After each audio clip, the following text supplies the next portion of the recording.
Good evening, students. இன்னைக்கு 9th மேக்ஸ்ல real numbers second லெசன்ல நம்ம 5வது எக்ஸசைஸ் பார்க்க போறோம். 2.5 இதனுடைய இன்ட்ரோடக்ஷன் பார்ட் வந்து நம்ம லாஸ்ட் கிளாஸே வந்து பார்த்துட்டோம். கொஞ்சம் குறியீடு அப்படின்னா என்ன அப்படின்னு. இது நம்மளுடைய ஸ்கொயர் ரூட் அண்ட் கியூப் ரூட்டோட கான்செப்ட்ல வரக்கூடியது தான். ஸோ இன்ட்ரோடக்ஷன் பார்ட் லாஸ்ட் கிளாஸ்ல பார்த்துருக்கோம். அதனால இன்னைக்கு வந்து நம்ம கொஞ்சம் ஃபாஸ்டா டச் பண்ணிட்டு எக்ஸசைஸ் ப்ராப்ளம் போயிடலாம். அதுக்கு முன்னாடி இன்றைய பொது தகவல் நம்ம பர்சன்ஸ் பத்தி தெரிஞ்சுக்கிறோம். அதுவே வந்து நம்மளை விட ரொம்ப பெரியவங்க, எல்லாரும் நமக்கு முன்னாடி ரொம்ப வருஷத்துக்கு முன்னாடி இருக்கிறவங்க அப்படிதான் நம்ம பார்த்திருக்கோம்.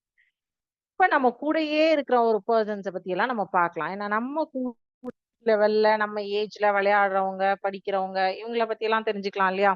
நம்மளை விட பெரியவங்களை எல்லாம் பார்த்து நம்ம மோட்டிவேட், நம்ம கூட இருக்கிறவங்களே இந்த அளவுக்கு இருக்காங்க அப்படிங்கும்போது நம்ம இன்னும் வந்து எஃபர்ட் போட்டு நம்மளும் வந்து ட்ரை பண்ணணும், முயற்சி எடுக்கணும்.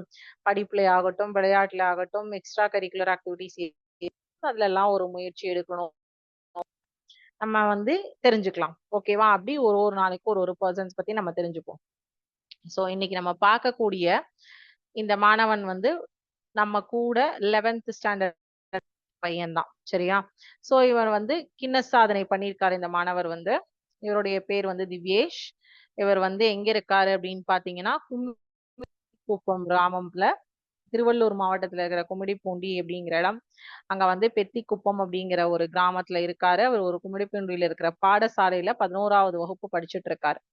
சோ யோகா பயிற்சியின் மூலமா இவர் பண்ணியிருக்கிற இந்த ஆசனத்துக்கு பெயர் வந்து திம்பாசனம். இந்த ஆசனத்தின் மூலமாக அவர் ஒரு நிமிஷத்துல 34 பலூன்களை வந்து உடைச்சிருக்கார். இதுக்கு முன்னாடி இந்த ஆசனத்தை இத வந்து இவர் இந்த கின்னஸ் சாதனையை முறியடிப்பதற்காக இதுக்கு முன்னாடி பண்ணியிருந்தவங்க வந்து உக்ரைன் நாட்டை சேர்ந்த இளம்பெண் குரூடா சுஷியானா அப்படிங்கிற ஒரு பொண்ணு தான் வந்து இந்த டிம்பாசனத்தின் மூலமாக பின்புறமாக ஒரு நிமிடத்தில் 24 பலூன்களை உடைச்சிருந்தாங்க. அவர் வந்து அவங்களுடைய சாதனையை முறியடிக்கும் விதமாக ஒரு நிமிஷத்துல 34 பலூனை உடைச்சு வேர்ல்ட் கின்னஸ் ரெக்கார்ட் புக்ல வந்து வந்திருக்காரு. ஓகேவா? சோ உலக கின்னஸ் சாதனை படைத்தார். இவர் வந்து 5 ஆண்டுகளாக வந்து யோகா கிளாஸ் வந்து யோகா பயிற்சி வந்து இவருக்கு பயிற்சி அளித்த இவருடைய யோகா ஆசிரியர் வந்து சந்தியா அப்படிங்கிறவங்க. சோ இவங்கள அவங்க ஊர் மக்கள் எல்லாருமே வந்து இவரை வந்து ரொம்ப வந்து பாராட்டி ஊருக்கு வந்து பெருமை சேர்த்திருக்கிறார் அப்படின்னு சொல்லிட்டு எல்லாரும் பாராட்டிட்டு வராங்க. சோ இந்த மாதிரி சாதனைகள் எல்லாம் பண்ணக்கூடிய நம்ம கூட இருக்கக்கூடிய மாணவர்களின் சாதனைகள் வந்து நமக்கு வந்து பல சாதனைகள் யாருக்குமே தெரியாது. சோ அதையும் நம்ம தெரிஞ்சுக்கலாம். தெரிஞ்சுக்கும் போது ஓகே நம்ம கூட நம்ம இதுலயே படிச்சுட்டு இவ்வளவு சாதனைகள் பண்றாங்க அப்படின்னா நம்மளும் அதுல ஏதாவது ஒரு சில விஷயங்களை ட்ரை பண்ணலாம் அப்படிங்கிற ஒரு ஆர்வம் நமக்கு வருது இல்லையா? சோ அந்த ஆர்வத்தை தூண்டுவதற்காக தான் என்ன பண்றோம்? இந்த சாதனைகள் எல்லாம் என்னென்ன அப்படின்னு சொல்லிட்டு உங்களுக்கு மோட்டிவேட் ஆகணும் அப்படின்னு ஒவ்வொரு நாளும் ஒவ்வொரு விஷயத்த உங்களுக்கு சொல்லித்தரோம். ஓகேவா? சரி. இப்ப நம்ம பாடத்துக்கு வந்துடலாம். மூலக்குறியீடு radical notation. First radical notation அப்படின்னா சில ராடிக்கல் இன்னும் இது அதாவது இது வந்து இந்த ராடிக்கல் அப்படிங்கிற டாபிக்ல இந்த மூலக்குறியீடு நீங்க இந்த வருஷம் தான் பாக்குறீங்க. ஆனா வர்க்கமூலம், கனமூலம் எல்லாம் பாத்துட்டீங்க. பட் இதுல மூலக்குறியீடுல அடுத்த வர டாபிக் 2.6க்கு வர டாபிக் பாத்தீங்கன்னா முருடுகள் சர்ச் அப்படின்னு சொல்லிட்டு வரும். சோ இந்த முருடுகள்லாம் வந்து நீங்க அடுக்கு வடிவத்துல இருக்கிற ஃபார்முலால பாத்திருப்பீங்க. இந்த வகுப்புல நீங்க பாக்குறது வந்து கொஞ்சம் அதிகப்படியா இருக்கும். 9th ஸ்டாண்டர்ட்ல புதுசான ஒரு கான்செப்ட் வந்து இதை நீங்க பாக்குறீங்க. சோ இந்த முருடுகள், இந்த ராடிக்கல் நோட்டேஷன்ஸ் மூலக்குறியீடுகளை யூஸ் பண்ணி முருடுகள் செய்வதுல வந்து பாத்தீங்கன்னா அதற்குன்னு சில ப்ராப்பர்ட்டிஸ் இருக்கு, பண்புகள் இருக்கு. அதுல அடிப்படை கூட்டல், கழித்தல், பெருக்கல், வகுத்தல் இருக்கு. இது எல்லாமே இருக்கு. அதெல்லாம் இந்த ஃபார்மேட்ல இந்த ஃபார்முலாஸ் எல்லாம் இருக்கு. இப்போ ராடிக்கல் ரூட்ஸ்ல வந்து இத வந்து மூலக்குறியீடு ராடிக்கல் சிம்பல் அப்படின்னு சொல்லுவாங்க. இதை எக்ஸ்பனன்ட் இந்த வெளியில இருக்கிற 5 வந்து எக்ஸ்பனன்ட் அதனுடைய பவர்னு சொல்லுவாங்க. இத வந்து மூலம் ராடிகேண்ட் அப்படின்னு சொல்லுவாங்க. மூல அடிமானம் அப்படின்னு சொல்றது. இது வந்து மூல அடிமானம் ராடிகண்ட். இது வந்து கோஎஃபிஷியன்ட் வந்து அடுத்து அதுக்கு முன்னாடி இருக்கக்கூடிய நம்பர். ஓகேவா? சோ இது வந்து 3125 அப்படிங்கிறது வந்து product is equal to base to the power exponent அப்படின்னு சொல்லிட்டு கொடுத்துருக்காங்க இல்லையா. சோ இந்த 3125 ஐந்தாவது மூலம் அப்படிங்கிறது தான் இதனுடைய கான்செப்ட். அதாவது 3125 வெளியில எடுத்தீங்கன்னா 5 into 5 into 5 into 5, அதாவது 5 5 25. அது இன்னொரு 5 அது கூட மல்டிப்ளை பண்ணும்போது 125. இன்னொரு 5 அது கூட மல்டிப்ளை பண்ணும்போது 625. இன்னொரு 5 அஞ்சாவது 5 அது கூட மல்டிப்ளை பண்ணும்போது 3125 அப்படிங்கிறது தான் இதனுடைய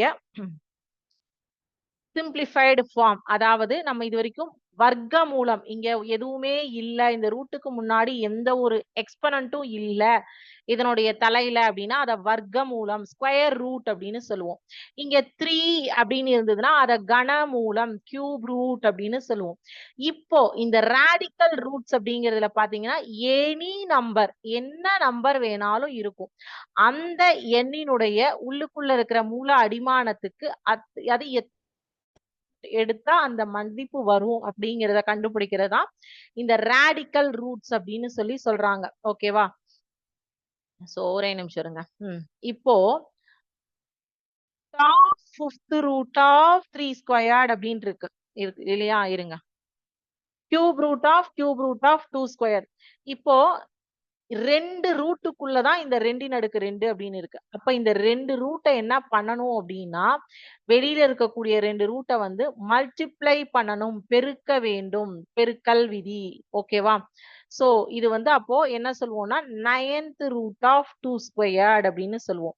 சோ இந்த மாதிரி உங்களுக்கு ரூட்டுக்குள்ள ரூட் எழுதி இருந்தாவோ இல்ல இதனுடைய எண்ணாவது மதிப்பை காண்க, இப்ப வந்து nth root of a into nth root of b னா nth root of a into b அப்படின்னு சொல்லிட்டு மல்டிப்ளை பண்ணிக்கலாம். ஆனா வந்து வெளியில ரூட்டுக்கு வெளியில இருக்கிற நம்பர் ஒரே மாதிரி இருக்கணும்.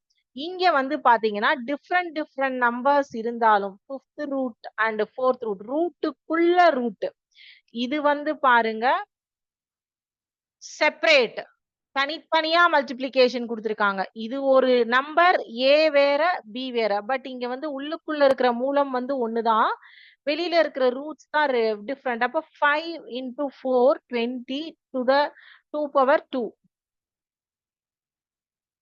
சோ இந்த சிம்பிளிபிகேஷன் வந்து அடிமானங்கள் வேறாக இருந்து மூலங்கள் ஒரே மாதிரியாக இருந்ததுன்னா அதை வந்து நீங்க மல்டிப்ளை பண்ணிக்கலாம். சேம் வந்து டிவிஷனுக்கும் இதேதான். பட் டிவிஷன்ல b is not equal to 0வாக இருக்க வேண்டும்.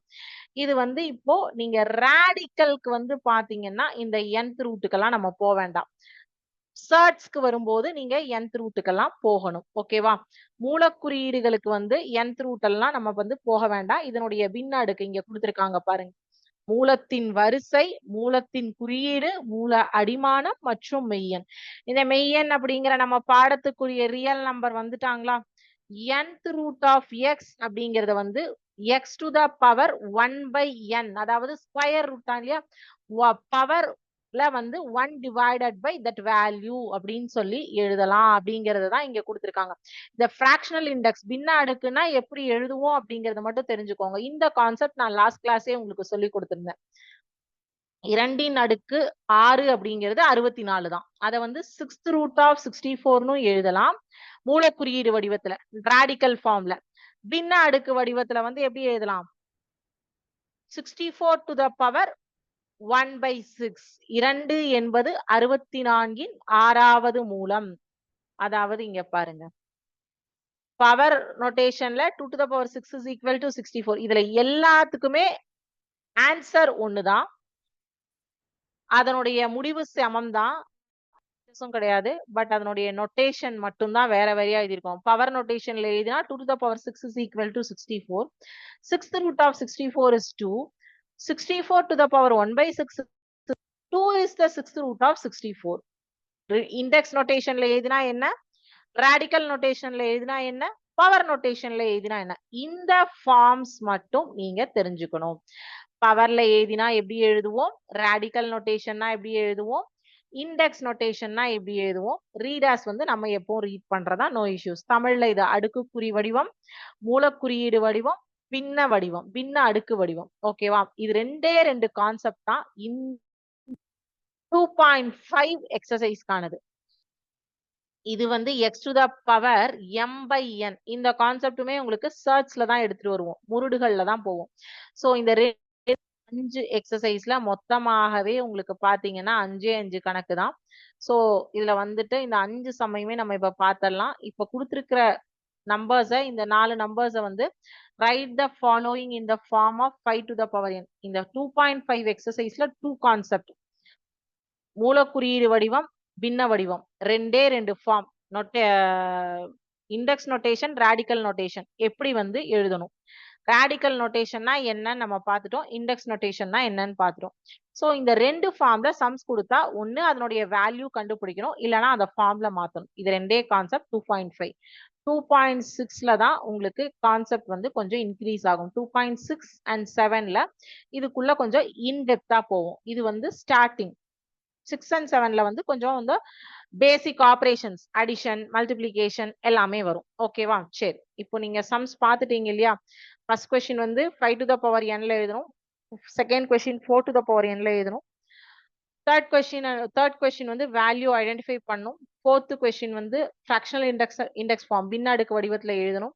அஞ்சாவது கேள்வி வந்து இதனுடைய ஃபிஃப்த் ரூட் என்னன்னு கண்டுபிடிக்கணும். ஓகேவா? சோ இது எல்லாமே நம்ம இப்போ உங்களுக்கு காமிச்ச அந்த சிமுலேஷன்லயும் புக்லயும் பார்த்த அந்த கொஸ்டின் தான். சோ இதுல ஒரு 2 கொஸ்டின் நான் ஒர்க் அவுட் பண்ணேன்னா 2 கொஸ்டின் சப்டிவிஷன்ஸ் வந்து நீங்க ஹோம்ஒர்க்கா எடுத்துக்கலாம். ஓகேவா? சரி. சோ ஃபர்ஸ்ட் கொஸ்டின் எல்லாமே ஒன் வேர்ட் கொஸ்டின் மாதிரி தான் இருக்கும். So write the following in the form of 5 to the power n அப்படின்னு கொடுத்திருந்தாங்க இல்லையா? ஃபர்ஸ்ட் கொஸ்டின்ல ஃபர்ஸ்ட் சப்டிவிஷன் 625 கொடுத்திருக்காங்க. இத வந்து நீங்க 5 to the power n ஃபார்ம்ல தான் எல்லாத்தையுமே எழுதணும்னு சொல்லியிருக்காங்க.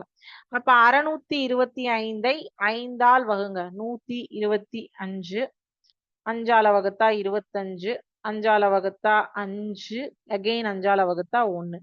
அப்ப 625 ஈக்குவல் டு 5 அடுக்கு 4. கரெக்டா? சோ அடுத்தது ரெண்டாவது கணக்கு என்ன கொடுத்திருக்காங்கன்னா 1/5ன்னு கொடுத்திருக்காங்க. இத 5 பவர் -1ன்னு எழுதலாமா? கீழே இருக்கிற 5 மேல கொண்டு போது 5 அடுக்கு எல்லாமே 5 to the power n அப்படிங்கிற பொது வடிவத்துல எழுதணும்னு சொல்லியிருக்காங்க. அப்போ 1 divided by 5ன்னு இருக்கு.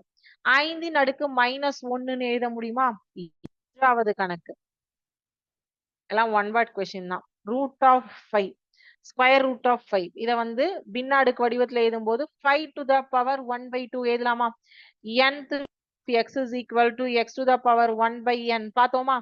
அதே ஃபார்மேட்ல தான் square root of 5 is equal to 5 to the power 1/2. அடுத்தது ஃபோர்த் ஸ்கொயர் ரூட் ஆஃப் 125. 125னா இங்கிருந்து பாருங்க 5 cube is 125வா? சோ 5 cube வந்து 125. இதை 5 to the power 5 cube to the power 1/2 is 125. இதை இன்னும் சிம்பிளிஃபைட் ஃபார்ம்ல எழுதினீங்கன்னா 5 power 3/2 அதாவது ஸ்கொயர் ரூட் ஆஃப் 125 5 அடுக்கு n என்ற வடிவத்தில் எழுதும் போது 5 அடுக்கு 3/2 3 into 1 3 divided by 2 5 to the power 3/2 எழுதலாமா? அவ்வளவுதான். 5 write the following in the form of 5 to the power n அப்படிங்கிறது இவ்வளவுதான். ஃபர்ஸ்ட் क्वेश्चनல 4 சப்டிவிஷன்ஸ் முடிஞ்சுதா? ரெண்டாவது question following in the form of 4 to the power n ல எழுத சொல்லிருக்காங்க. செகண்ட்ல ஃபர்ஸ்ட் क्वेश्चन 16 கொடுத்திருக்காங்க. 4 ஸ்கொயர்ட் 16 4 into 4 16 8 4 அடுக்கு 1 into 4 அடுக்கு அரை. 4 அடுக்கு அரைனா எத்தனை? 2. 4 into 2 தானே 8. சோ இத 4 அடுக்கு 1 கூட்டல் 1/2. அதாவது அடிமானம் சேம்னா அடுக்குகளை என்ன பண்ணுவோம்? கூட்டுவோமா? பேஸ் சேம்னா பவர்ஸ் ஆட் பண்ணுவோமா? சோ அப்ப இத எல்சிஎம் எடுத்தீங்கன்னா 2 1 2 2 + 1 3. 3/2 4 to the power 3/2. அதாவது 8 வந்து 4 to the power 3/2ன்னு எழுதலாமா? 4 அடுக்காக எழுதணும், 4 மடங்காக எழுதணும் அப்படின்னா அடுத்தது மூணாவது 32. 32 4 into 4 16 16 into 2 32. ஆனா இங்க நமக்கு என்ன பண்ணணும்? 4ன் மடங்காகத்தான் எழுதணும்னு இங்க சொல்லிட்டாங்க கொஸ்டின்லயே. அப்ப இத என்ன பண்ணுவோம்? அதே மாரி அரை 4 அரை 4 பவர் அரை போட்டீங்கன்னா 2. So square root of 4 is equal to 2வா? அப்போ அந்த 2 என்ன பண்றோம்?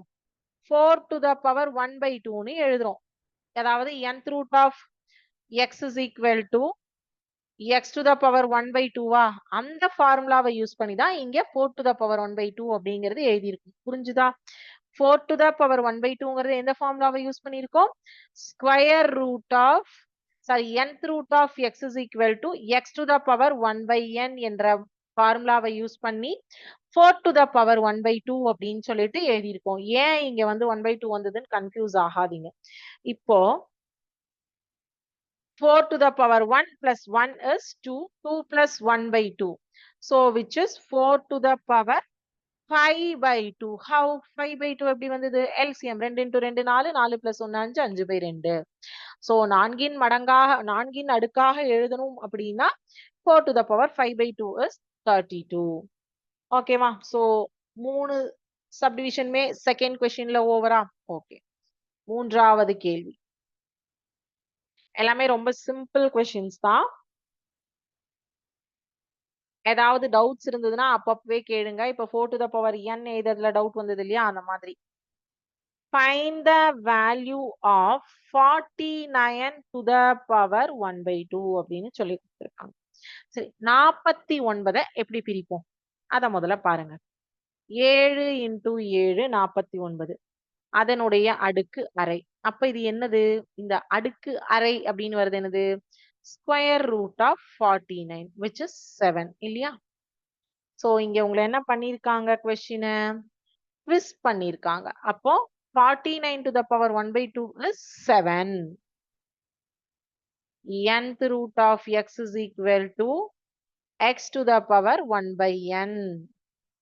அப்போ square root of 49 is equal to 49 to the power 1/2. கொஸ்டினை ரிவர்ஸ்ல கொடுத்திருக்காங்க. இரண்டாவது கேள்வி. 243ன் அடுக்கு 2/5.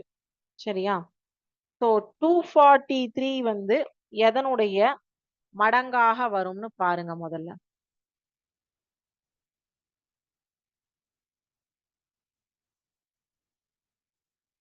மூவெட்டு 24 3 1 3 மூணாவது வாய்ப்பாடுல போட்டீங்கன்னா 3 2 6 3 7 21 மூணாவது வாய்ப்பாடுல போட்டீங்கன்னா 9 3 27 மூணாவது வாய்ப்பாடுல போட்டா 3 3 3 1. சோ 3 to the power 5 இல்லையா?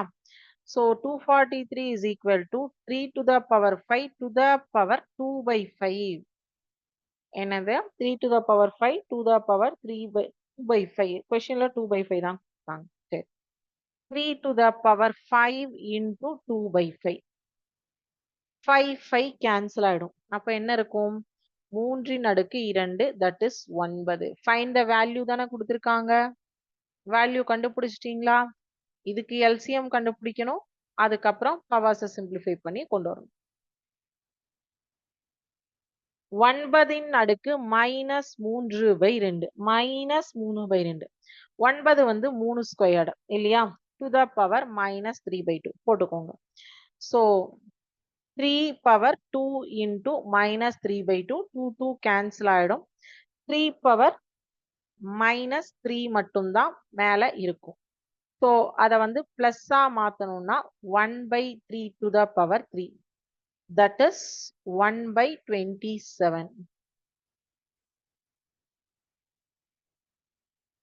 இது arrow mark 1/27. ஓகேவா? சோ 3 சப்டிவிஷன்ஸ் ஓவரா? 4வது சப்டிவிஷன். இந்த find the value of question வந்து important 2 mark questions.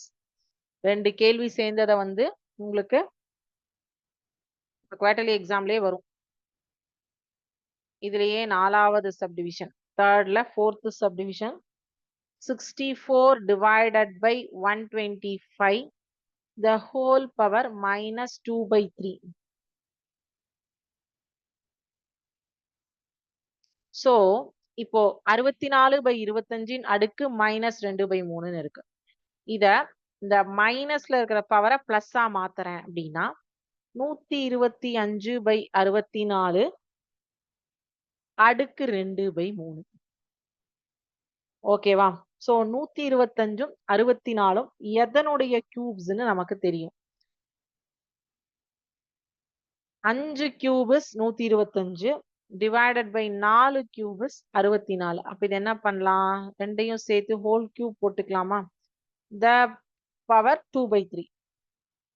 So 5/4 cube into 2/3. 3 cancel. 5/4 to the power 2. So 5 squared 25, 4 squared 16. Simplify. Find the value of 64 to the power 1. 64/125 to the power minus 2/3's answer is 25/16. Clear? Okay. Use a fractional index to write அப்படின்னு சொல்லிட்டு ஒரு 4 some கொடுத்திருக்காங்க. அதுவும் 1 mark questions தான், 1 mark 2 mark தான் இது எல்லாமே. But இந்த இப்ப பார்த்த தேர்ட் சம் வந்து important questions. First square root of 5 இது எப்படி எழுதலாம்னா 5 அடுக்கு 1/2. அடுத்தது ஸ்கொயர் ரூட் ஆஃப் 7 7 அடுக்கு 1/2. மூணாவது subdivision cube root of 49 to the power 5. 7 அடுக்கு 2 49 5 divided by 3. பின்ன அடுக்கு வடிவத்துல எழுதினேன்னா சோ இத வந்து இன்னும் சிம்பிளிஃபை பண்ணணும். 7 அடுக்கு 2 into 5/3 which is 7 அடுக்கு 10/3. ஏன்னா இப்படிதான் எழுதணும். இந்த மாதிரிலாம் இதுல எழுதக்கூடாது. சிங்கிள் இதுதான் வரணும். So 7 to the power 10/3. ஓகேவா? சரி, இதுல 4வது கொஸ்டின். இதுல 4வது subdivision.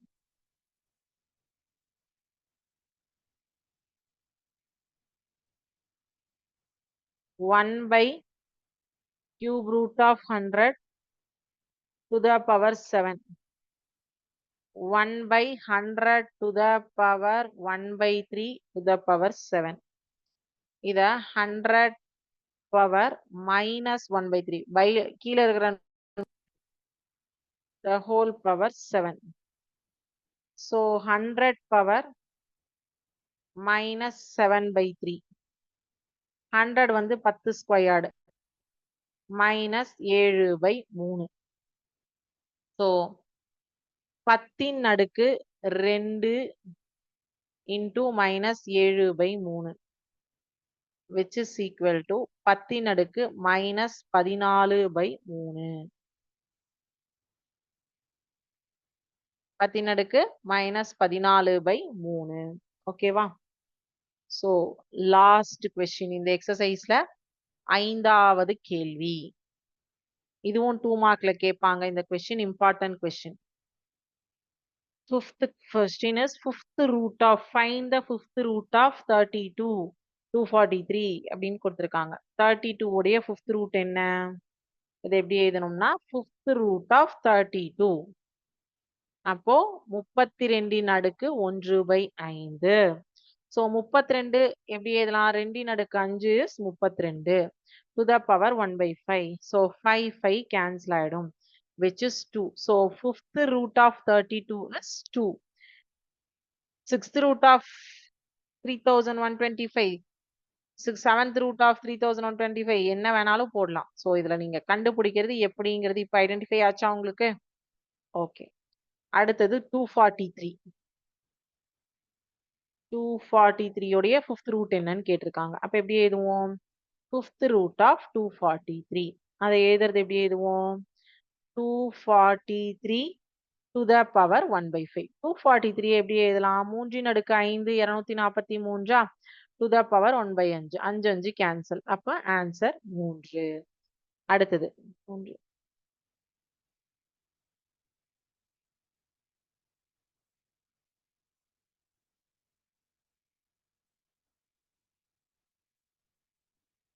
Fifth root of 1 lakh. So 1 lakh to the power 1 by 5. இத 10 to the power 5 is 1 lakh.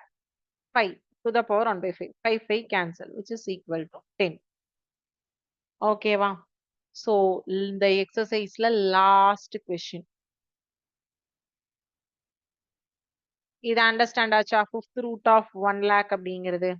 So ஒவ்வொன்னுடைய மடங்குகளும் எதனுடைய 5வது மூலம் அப்படிங்கிறது கண்டுபிடிக்கிறதா இது. 2.5 எக்ஸசைஸ்ல 5வது கேள்வியில் 4வது subdivision. 5th root of 1024 divided by 3125. 1024 by 3125 அடுக்கு 1 by 5. சோ 1024 வந்து எதனுடைய மடங்காக எழுதலாம்? 1024. 4ஆல போட்டீங்கன்னா 4 2 8 மீதி 2 இல்லையா? 4 5 20 மீதி 2 4 6 24. திருப்பியும் 4ஆலேயே தான் போடணும். 6 4 24 4 4 16. 4ஆல போட்டீங்கன்னா 4 4 4 6 24. 4ஆல போட்டீங்கன்னா 4 4 16. 4ஆல போட்டா 1. சோ 4 அடுக்கு 5 4 5.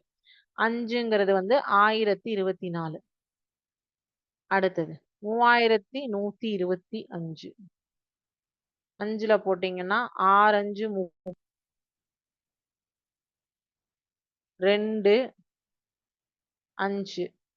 5ஆல போட்டா 1 2 5. 5ஆல போட்டா 25. 5ஆல போட்டா 5 5 1. சோ 5 அடுக்கு 5. சோ 4 அடுக்கு 5 5 அடுக்கு 5 தான் 3025 1024. The whole power 1 by 5 இல்லையா? சரி. இப்போ இந்த இடத்துல 5ம் 5ம் கேன்சல் ஆயிடும். அப்போ 5th root of 1024 divided by 3025 is equal to 4 divided by 5. ஓகேவா? சோ இன்னைக்கு நம்ம பார்த்த மூலக்குறியீடு ராடிக்கல் நோட்டேஷன் இது இருந்தது. 2.5ல 5 questions இருந்தது. 5 கேள்விகளுமே நம்ம இங்க கிளாஸ்லயே பார்த்துட்டோம் இல்லையா? சோ அடுத்த கிளாஸ்ல பார்க்க போறது சர்ட்ஸ்.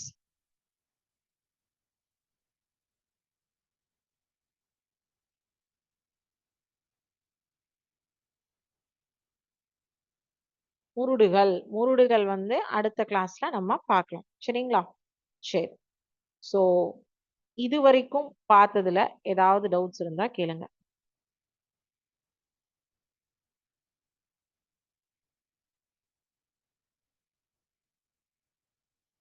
டவுட்ஸ் எது இருந்தாலும் கேளுங்க. இல்ல இதை ஒரு தடவை ஒர்க் அவுட் பண்ணி பார்த்துட்டு நெக்ஸ்ட் கிளாஸ் தேர்ஸ்டே கிளாஸ்ல உங்களுக்கு இது வரைக்கும் பார்த்த வரைக்கும் வந்து ஒரு MCQ இருக்கு. ஒரு half portion MCQ. ஓகேவா?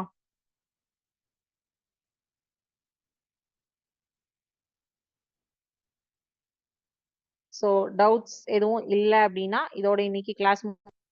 Thank you students. வாழ்க பாரதம், வெல்க தமிழகம்.